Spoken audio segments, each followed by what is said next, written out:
13 सितंबर 2021 और आज से ठीक 28 दिन पहले 15 अगस्त यानी तकरीबन एक महीने पहले तालिबान को लेकर भारत की भूमिका में रातों रात बहुत ही बड़ा उलटफेर देखने को मिला है। ये चीज हमें कबूल करनी होगी कि उन दिनों पाकिस्तान और चाइना के तालिबान पर इन्फ्लुएंस के कारण भारत को तालिबान पीस डील्स में ज्यादा इंपॉर्टेंस नहीं दी जा रही थी और कई सारे इवेंट्स में भारत को इन्वाइट तक नहीं किया जाता था। इवन रशिया, जो कि कई दशकों से हमारा अलाई है, उसने भी पाकिस्तान और चाइना के दबाव में आकर तालिबान पर अपनी ट्राइको प्लस मीटिंग से भारत को बाहर रखा था। लेकिन अब अफगानिस्तान में तालिबान रूल आने के एक महीने के अंदर सिचुएशन पूरी तरह बदल गई है और भारत अब सेंट्रल स्टेज पर आ गया है। तालिबान को अफगानिस्तान के अंदर कैसे कंटेन करके रखा जाए, उसकी आइडियोलॉजी वहां से ड्रग्स, कट्टरवाद, आतंकवाद ये सब रीजन के बाकी देशों में ना फैले, ये चीज सुनिश्चित करने के लिए अब दुनिया के सभी देश भारत की ओर देख रहे हैं। पिछले लगभग 6 दिनों में कुल 6 देश भारत के दरवाजे पर आ चुके हैं।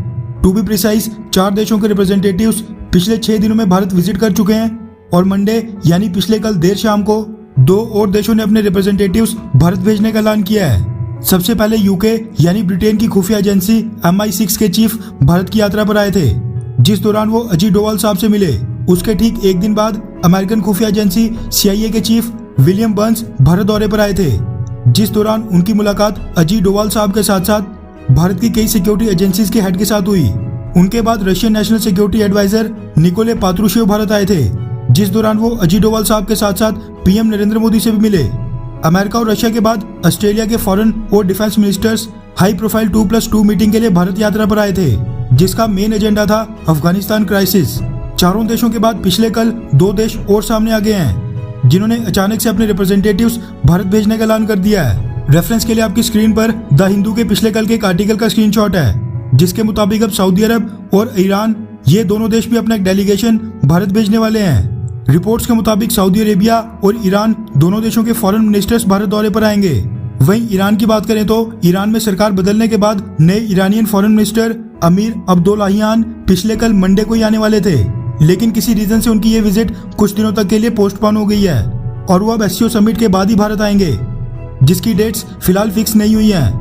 वहीं सऊदी अरेबिया के फॉरेन मिनिस्टर फैजल बिन फरहान अल सऊद वो इसी हफ्ते के वीकेंड में भारत दौरे पर आ रहे हैं, यानी 2-3 दिन के बाद। रिपोर्ट्स के मुताबिक दोनों देशों के साथ ये भारत की बायलैटरल मीटिंग्स होंगी, जिनमें दोनों देश बायलैटरल इशू पर चर्चा करेंगे। लेकिन अफगानिस्तान क्राइसिस साथ में इन मीटिंग्स में की कंसेप्ट होगा, जिस पर डिस्कशंस अवश्य होंगी।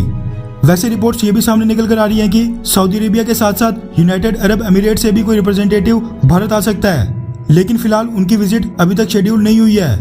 वहीं आपकी जानकारी के लिए बता दूं कि सऊदी अरब और यूनाइटेड अरब एमिरेट्स ने साल 1996 में तब की तालिबान गवर्नमेंट को मान्यता दे दी थी, लेकिन इस बार तालिबान रूल आते ही दोनों देशों ने अपनी एम्बेसी काबुल में बंद कर दी है, जबकि ईरान की अफगानिस्तान में एम्बेसी अभी भी ऑपरेशनल है।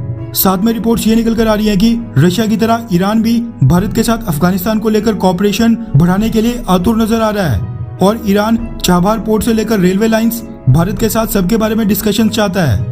इसके साथ कुछ मीडिया रिपोर्ट्स ये भी क्लेम कर रही हैं कि ईरान भारत पर उससे क्रूड ऑयल परचेज करने के लिए प्रेशर डाल रहा है और भारत और ईरान की इस मीटिंग में इस पर भी चर्चा होने वाली है।